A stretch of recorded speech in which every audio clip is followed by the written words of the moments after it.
¿Qué hora es? ¿Qué sería? Sí, falta para las 10, ¿no? Ah, ya, viste, ya empezó Luis a la onda, ¿no?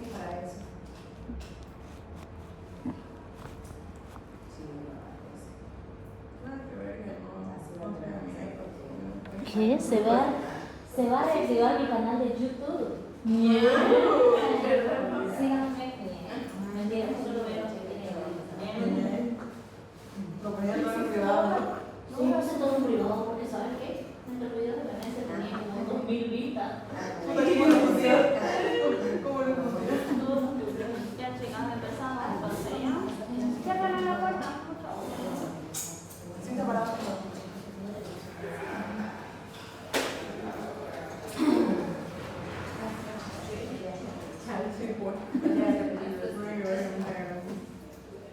Ya. Si no me conocen, yo soy la doctora Esmeralda, soy alumna de pediatría y el día de hoy voy a hablar sobre las enfermedades exantérmicas. Normalmente, ¿cuáles son? El sarampión, la rubiola, la escarlatina y varias más. Ya. Como definición clínica, ¿qué son las ronchas normalmente que nos salen? A esas mismas ronchas rojas que salen en la cara, que salen en el cuerpo, que algunas veces decimos, me salieron unos granos, me salieron una roncha, unas ampollas. Toda lesión en la piel se llama exantema, ¿ya? Es una lesión cutánea generalizada de morfología, distribución y extensión variable, frecuentemente rojiza por lo que está vascularizada. Y normalmente se da por enfermedades virales. El 72% normalmente en los pacientes pediátricos se da por enfermedades virales. El resto ya se divide entre bacterianas, que puede ser lo que es la meningococcemia, que ya es una complicación grave, ¿no?, de todas las enfermedades exantémicas, y la escarlatina. Alérgicas, que pueden ser también producidas por lo que son los alimentos y medicamentos. Reumatológica, lo que es el Kawasaki, la artritis reumatoide juvenil, también nos producen los exantemas. Y toxicológica puede ser por producto por los barbitúricos. En sí, ¿qué es lo que tenemos que ver nosotros como internos? Sobre todo está basado en que nosotros sepamos reconocer, porque cuando vamos a ir a la provincia, algunos quizás se queden en un centro de salud donde no hagan nada más que papeleo, o quizás se vayan a un lugar lejos donde ya viendo van a decir, no, este paciente tiene sarampión, este paciente tiene un eczema, no. Lo primero, en pediatría hay que hacer lo que es el triángulo de evaluación pediátrica. Este consta la aparición o apariencia de cómo se ve el niño. Hay que ver si está somnoliento, si está activo, si está reactivo. Tenemos que ver lo que es la circulación, si es que está cianótico, si es que está bien perfundido, rosadito, si es que está amarillo, entérico. Y también tenemos que ver lo que es y la respiración, cómo nos está ingresando, si está taquipnéico, si está respirando normal. De acuerdo a eso, ya vamos a ir valorando también. La edad, sobre todo los niños con exantema, son niños pediátricos menores de 5 años. ¿Ya? Y hay que también preguntar a la mamá, ¿tiene la vacunita completa? ¿Por qué es importante en pediatría? Porque la mayoría de las madres no le colocan, o simplemente tienen la BCG y no tienen el sarampión, que hay ahorita altísimo con sarampión. Y la semiología, por ejemplo, y los pródromos. Hay que identificar primariamente cuál es su patrón cronológico, o sea, cómo empezó primero. Empieza afectando lo que son las mucosas, voy a sospechar de lo que es un sarampión o un adenovirus. Si hay mucha picazón en el cuerpo o el prurito intenso, varicela. Ya, y las artralgias normalmente la da la rubiola, pero en pacientes ya más adolescentes. Vámonos con lo que son los tipos de lesiones. Por ejemplo, una mácula, ¿qué quiere decir? Una mácula es una mancha, ya, es una mancha de color rojo. Y en sí, dermatológicamente hablando, el diámetro es de 1 a 2 milímetros, impalpable, y sería causado por muchos agentes, incluso hasta una reacción alérgica, la roncha que le decimos. Eritematoso simplemente es un enrojecimiento difuso, no tiene pápula, o sea, no tiene relieve en la piel, pero es una piel áspera, ahí lo vamos a ver en lo que es la escarlatina. Una vesícula o una Normalmente esta vesícula lo vemos en lo que es el herpes y la varicela o la viruela, que normalmente lo conocemos acá, como nos han comentado nuestros padres, ¿no?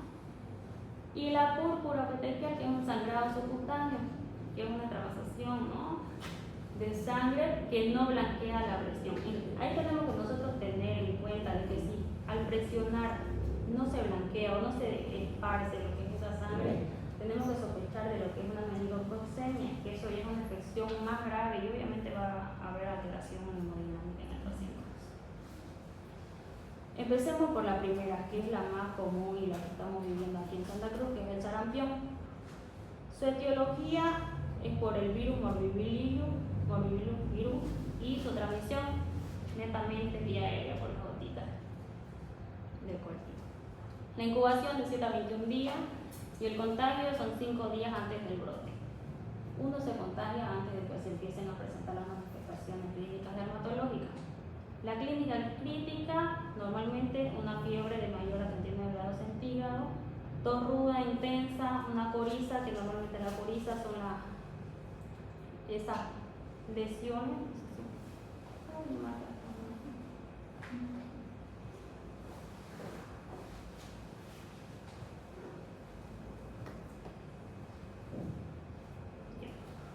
Pero esas lesiones que ven en la zona del cuello.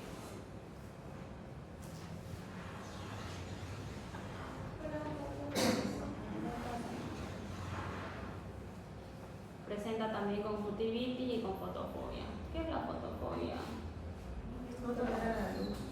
¿Cómo? ¿Cómo? No,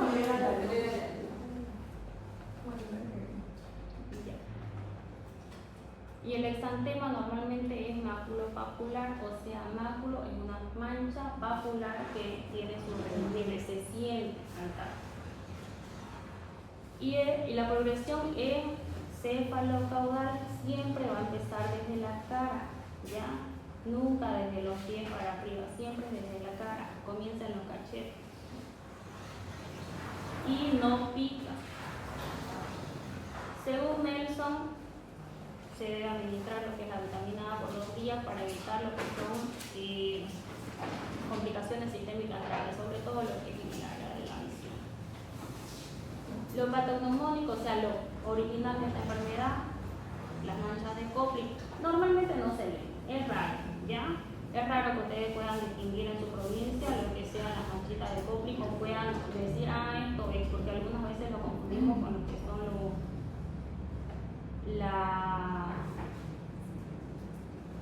las manchas blanquecinas de una faringoamigdalitis.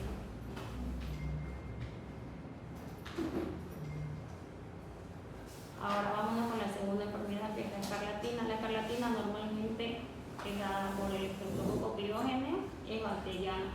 Dentro de este grupo de enfermedades exantémicas es la bacteriana, ya los demás son virales. La incubación de 2 a 5 días y es precedida por una amigdalitis cultácea. El exantema es tipo eritema micropapular difuso, o sea, es bien pequeño y tiene su relieve. Todo lo que es pápula quiere decir que tiene su relieve. Y el tacto es áspero, normalmente lo llaman como si fuera de una lija. Pasan la mano sobre la piel de la persona con escarlatina y es bien áspero, como si estuvieran pasando por una lija de lijar paredes. El tratamiento es la penicilina benzatínica o si no la amoxicilina, pueden ocupar cualquiera. La amoxicilina, una dosis de 50-60 miligramos por peso, ¿no? Y esto se utiliza en sí para lo que es erradicar la fiebre reumática, porque es una de sus complicaciones. Lo más característico de la enfermedad escarlatina es la lengua aframuesada. Normalmente esto se da porque el mismo virus extravasa lo que es la sangre, ¿no?, en la lengua. Y aparte, no sé si alguna vez han comido piña, es la misma sensación, ¿ya?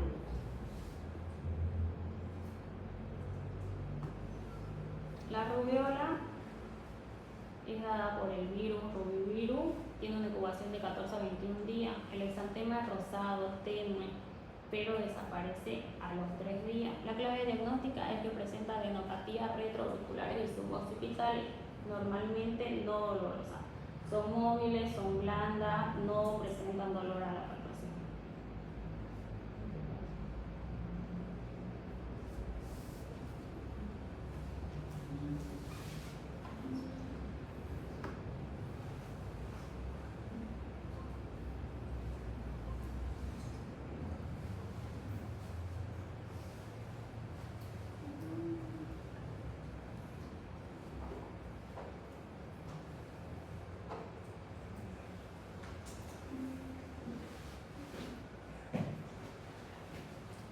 También tenemos lo que es rubiola congénita. Aquí en su rotación van a encontrar hartos bebés.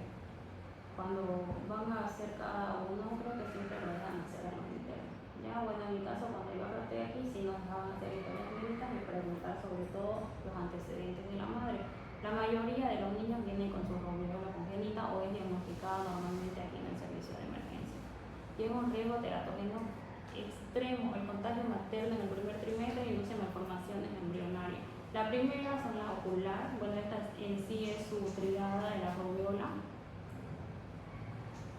Presenta microftalmia, catarata, también tiene lo que es afectación auditiva, que es la sordera, neurosensorial y persistencia del ducto arterioso. O sea, normalmente eso se tiene que cerrar, ese conducto en el corazón, pero no se cierra, presenta lo que son soplos a la fundación.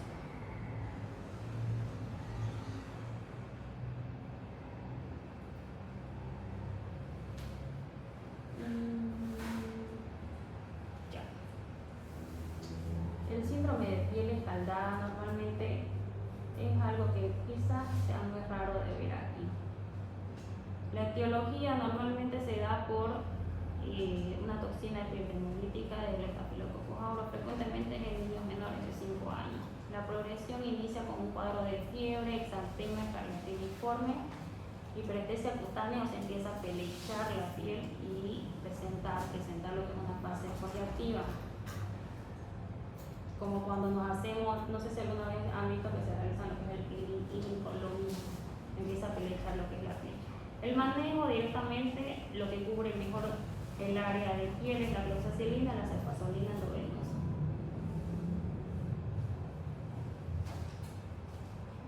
El megaloeritema o el eritema infeccioso, la etiología es el parvovirus B19 y su máxima incidencia ya está en los preescolares y escolares. El contagio normalmente ocurre antes de la aparición del exantema, así que no hay cómo evitar no contagiarse con eso. Y no requiere aislamiento escolar cuando hay el brote, ¿no? El riesgo clínico de esta enfermedad puede provocar crisis de aplasia medular en pacientes con anemias hemolíticas crónicas, sobre todo estos pacientes que ya son inmunodeprimidos, ¿no? O con su inmunodeficiencia también. En la fase 1, que es del día 1 al 3, presentan lo que es el signo de mejilla abofetada, como si le hubieran dado 2 manazos al niño, ¿no? En los cachetes. Pero solamente es en las mejillas, nada más, respeta todo lo que es la zona perioral o perinucal. En la fase 2, que es del cuarto día para adelante, el exantema reticulado en encaje reticulado. ¿Por qué? Porque es como si fuera una red de pesca, en todo el cuerpo sale así. O en encaje, que normalmente igual se llama así. Aparece en tronco, en región del tórax, abdomen y en extremidades. Y la fase 3, que ya es la fase de resolución, que reaparece ante ejercicio, llanto o calor. El exantema súbito o la roceola infantil es dada por lo que es el herpesvirus humano 6 y es típico en lactantes de 6 meses a 2 años. Está asociado normalmente con la mayor tasa de crisis convulsivas febriles. ¿Por qué?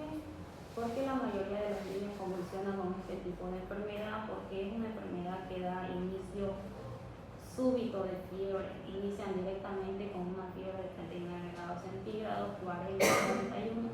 Los niños normalmente no convulsionan por el simple hecho de que el virus esté en el cuerpo, sino también por el tema de que la fiebre es demasiado elevada, cosa que el cuerpo empieza a convulsionar por la fiebre directamente.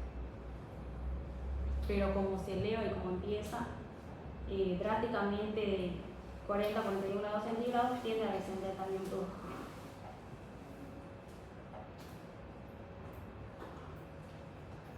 La varicela o la viruela que todo el mundo conoce aquí, que quizás a todos nos ha dado de niño, que está dado por lo que es el virus herpes zóster, pero tipo 1, y es altamente transmisible 2 días antes y hasta 7 días después de que aparezcan las que son las vesículas. Y se da el tipo característico de esta vesícula es el tipo de cielo estrellado. ¿Por qué? Porque salen altísimas en todo el cuerpo. La coexistencia sincrónica de máculas, pápulas, vesículas y costras pruriginosas en una misma región. ¿Por qué? Mácula, mancha, porque ya se reventaron las máculas. Pápula, porque están iniciando, queriendo formarse lo que son las vesículas. Y las costras es porque ya la ampollita reventó y quedó, como normalmente y vulgarmente decimos, lo que es la carachita. Pruriginosa porque pican altísimo. Y es bien contagiosa. Súper contraindicado el ibuprofeno. Normalmente se van a dar cuenta porque ¿cuál es la diferencia contra el herpes zóster? El herpes zóster solamente da en una cierta área, sobre todo en toda la zona del tórax, abdomen o en espalda. En cambio la varicela es todo completo, ¿ya? ¿Y cuál es el otro diagnóstico diferencial? Sería el virus mano, pie, boca. ¿Por qué? Porque da también en el cuerpo, pero incluye lo que son las palmas de la mano y los pies. Incluye cabeza. Ahí, ¿cuál es el tratamiento para esta varicela? Solamente paracetamol, nada más. Paracetamol, y le podemos indicar lo que es la clorferinamida, o en caso de mucho picor, y lo malo de la clorfe es que los duerme mucho a los niños. Podemos utilizar otro antihistamínico que es de primera línea, que sería la cetirizina. ¿Por qué no el ibuprofeno? Porque presenta mucho riesgo de sobreinfección y fascitis necrotizante por el Streptococcus aureus. Otra dosis, otro antibiótico, por ejemplo, antiviral, podemos utilizar lo que es el aciclovir a la dosis de 80 miligramos kg. Se inicia menores a 48 horas para niños mayores de 12 años, pero que presenten una patología cutánea.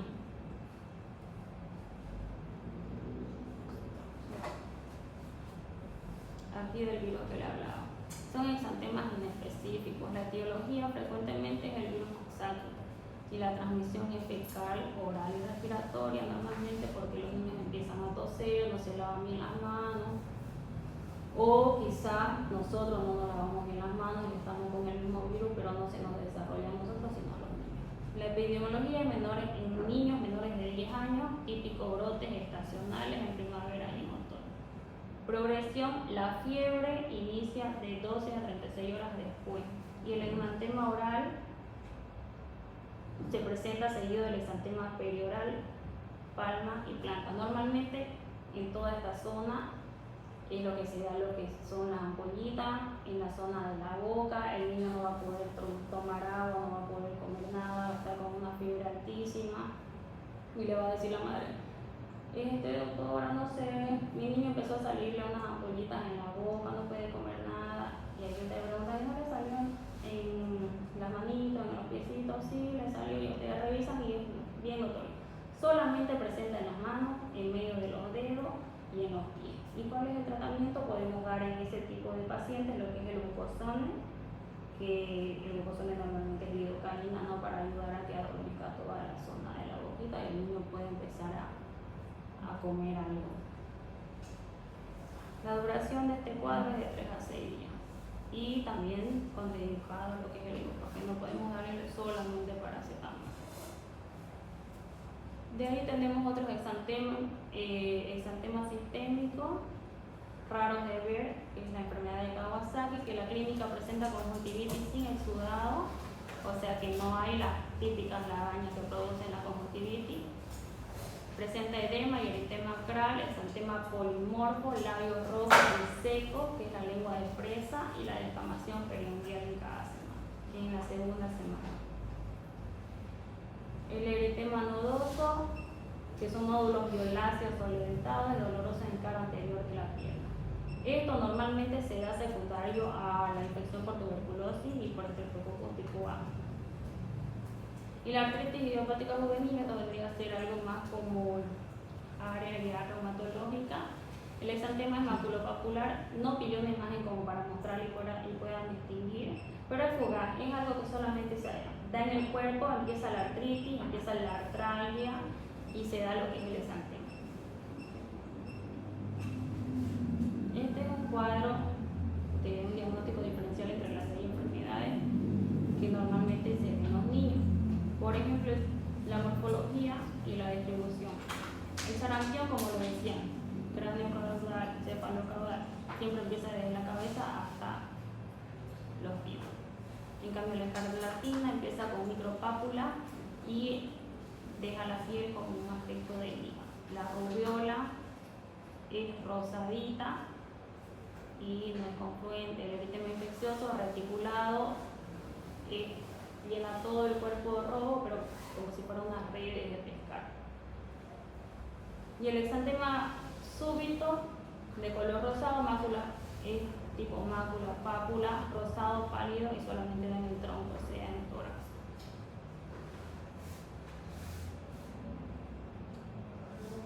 Y la regla de oro del internado. Paciente pediátrico febril, hay que ver si es un exantema petequial o es un exantema púrpura. ¿Cómo vamos a darnos cuenta? Si al presionar desaparece o no.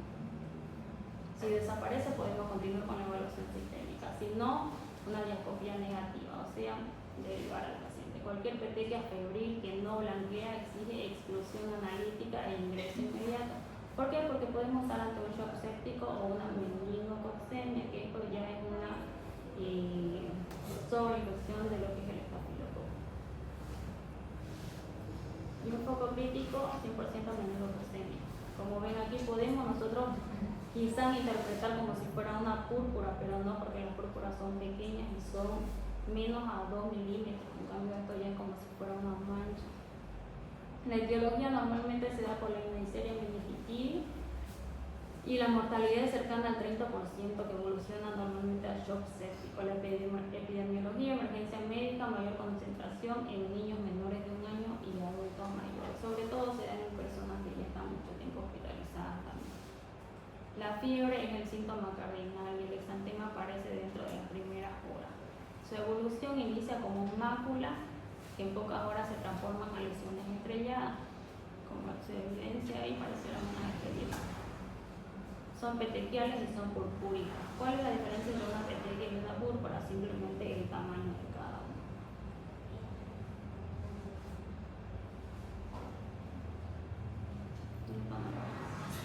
¿Alguna pregunta, chicos? Hablen ahora. Pregúntame, ¿ya? Si tienen alguna duda, si no les quedó claro, para poder volver a repasar.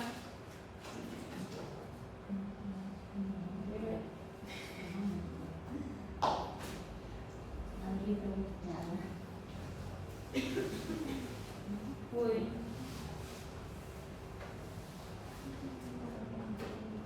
¿Qué presentaba la escarlatina?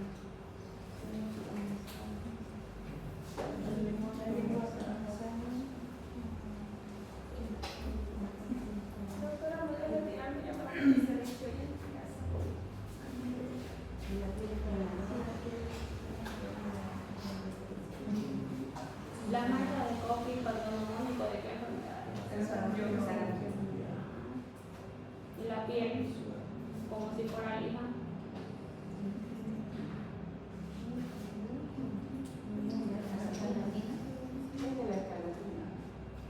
Y la lengua como si fuera del campo de sangre.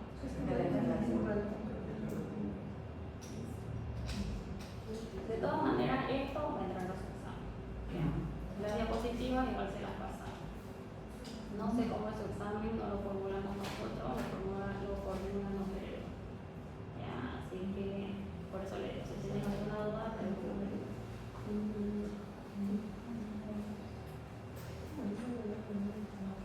¿Cuándo va a ser nuestro examen?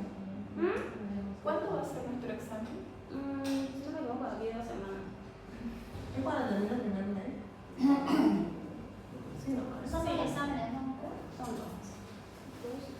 Uno Van a estar pasando clase con nosotros, ya les digo, no es Hasta ahorita solamente han hecho radiografías, ¿no?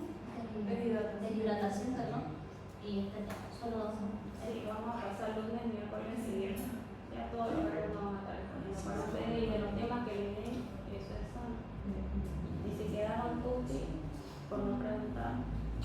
¿Cuánto te va a enviar el examen? Sí, porque tengo compañeros, por ejemplo, que no responden con diapositiva.